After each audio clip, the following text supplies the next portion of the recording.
Assalamualaikum warahmatullahi wabarakatuh. Perkenalkan nama saya Nadira Rahmani dengan NIM 182221030 dari kelas Fisika Matematika B1. Di sini saya akan menjelaskan tentang 6 materi fisika matematika dengan ketentuan menjawab pertanyaan yang sudah diberikan oleh Bapak Sugi. Seperti pertanyaan yang pertama, siapa yang merumuskan ini atau siapa yang pertama kali mengkonsepkan persamaan yang ada? Yang kedua, konteksnya siapa, tahun berapa, dibuat berapa ratus tahun yang lalu? Lalu, apakah perumusan itu masih dipakai dan kapan dipakainya? Dan yang terakhir, apakah memang perumusan ini sebenarnya sudah bisa diotomisasi oleh teknologi yang ada sekarang? Lalu, di sini sudah terdapat jawabannya. Nah, yang pertama ada the Euler equation. Yang pertama perumusnya adalah Leonhard Euler, seorang matematikawan dari Swiss. Lalu konteks dan tahunnya yaitu Euler mengembangkan banyak hasil dalam kalkulus variasi pada abad ke-18, sekitar tahun 1744. Sekitar tahun 1744. Berarti sekitar 280 tahun yang lalu. Lalu apakah penggunaan saat ini? Lalu untuk penggunaan saat ini, yaitu Euler equation masih digunakan secara luas dalam fisika dan matematika, terutama dalam kalkulus variasi untuk menemukan fungsi yang mengoptimalkan nilai tertentu. Penggunaannya tetap relevan dalam berbagai disiplin ilmu seperti mekanika, ekonomi, dan rekayasa.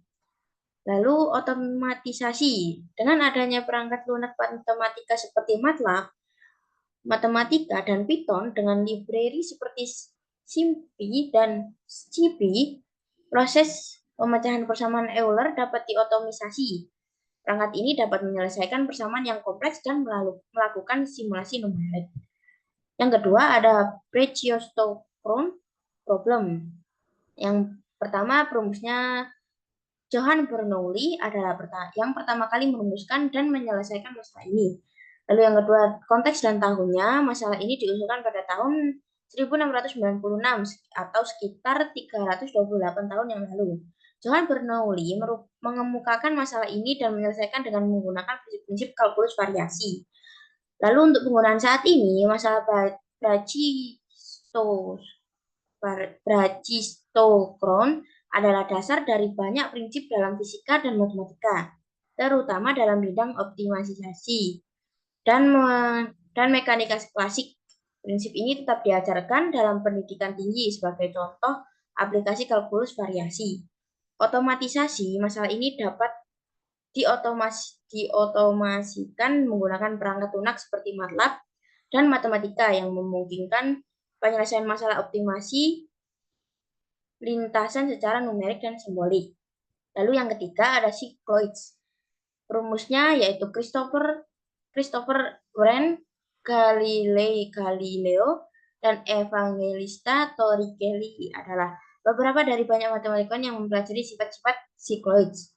Konteks dan tahunnya, studi mendalam tentang cycloids dilakukan pada abad ke-17, sekitar tahun 1630-an, sehingga 1650-an, sekitar 370 sampai 390 tahun yang lalu. Untuk penggunaan saat ini, kurva sikloid masih digunakan dalam berbagai bidang seperti dalam desain roda gigi dan jalur roller coaster. Dalam fisika, sikloid digunakan dalam analisis gerak benda di bawah pengaruh gravitasi.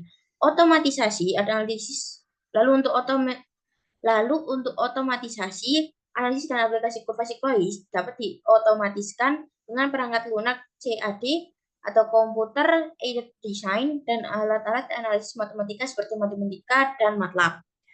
Lalu yang keempat, ada several dependent variable yang dirumuskan oleh banyak matematikawan termasuk Leonhard Euler dan Joseph Louis Lagrange. Berkontribusi pada pengembangan metode untuk menangani beberapa variabel terikat. Lalu untuk konteks yang tahun, pengembangan metode ini terjadi terutama pada abad ke-18 sampai 19. Contoh signifikan adalah kontribusi Lagrange pada tahun 1750-an. Lalu untuk penggunaan saat ini, konsep ini sangat penting dalam banyak bidang ilmu pengetahuan, termasuk fisika kuantum, mekanika fluida, dan ekonomi. Metode ini masih digunakan dalam analisis sistem dengan banyak variabel terikat. Otomatisasi dengan perangkat lunak seperti MATLAB, matematika, dan Python, analisis dan penyelesaian masalah dengan beberapa variabel terikat dan diotomatisasi.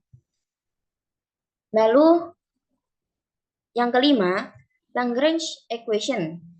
Yang pertama perumusnya Joseph Louis Lagrange, seorang matematikawan dan mekanikawan Italia atau Italia Prancis.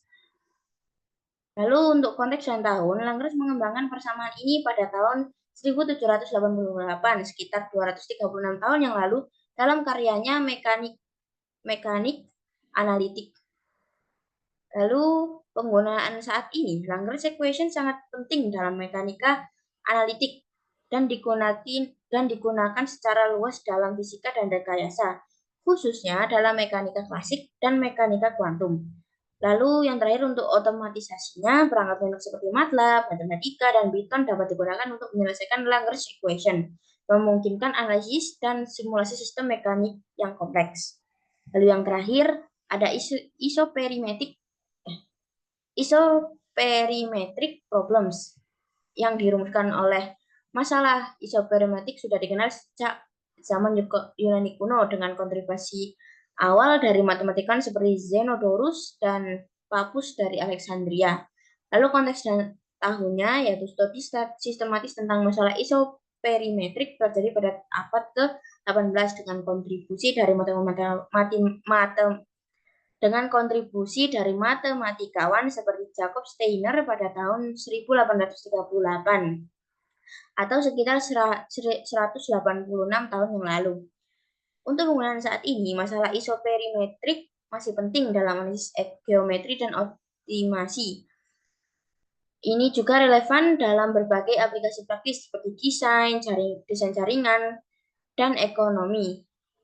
Lalu yang terakhir, otomatisasi perangkat lunak matematika modern seperti MATLAB dan matematika dapat digunakan untuk menyelesaikan masalah isoperimetrik yang memungkinkan simulasi dan optimisasi yang kompleks secara numerik dan simbolik. Nah, sekian dari saya. Apabila ada kesalahan salah kata maupun ucapan, mohon dimaafkan. Wassalamualaikum warahmatullahi wabarakatuh.